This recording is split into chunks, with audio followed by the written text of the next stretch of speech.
లక్ష్మీదేవికి పిల్లలున్నారా లేరా? పురాణాల ప్రకారం మహాలక్ష్మికి ఒక పుత్రుడున్నాడు. మనం సుఖ సంపదలతో సంతోషంగా ఉండాలంటే లక్ష్మీ కటాక్షం అవసరం. ఆమె అనుగ్రహం కొరకు ఎన్నో పూజలు చేస్తాం.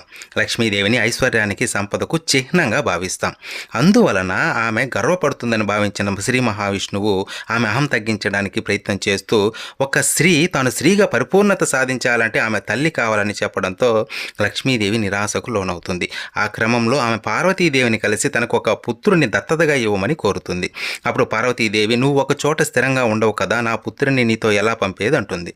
అందుకు లక్ష్మీదేవి, నిజమే, నేను ఒక చోట నిలకడగా ఉండలేను, కానీ నేను వెళ్ళిన ప్రతి చోటకు నీ పుత్రుని నా వెంట పెట్టుకుని వెళ్తాను. మొదట నీ పుత్రుని పూజించిన తర్వాతే నన్ను పూజిస్తారని చెబుతుంది. అప్పుడు పార్వతీదేవి సమ్మతించి గణేశుణ్ణి లక్ష్మీదేవితో పంపుతుంది. గణేశుడే లక్ష్మీదేవి దత్తపుత్రుడు. అందుకే దీపావళి రోజున మొదట వినాయకుడిని పూజించి తర్వాత మహాలక్ష్మిని పూజిస్తారు.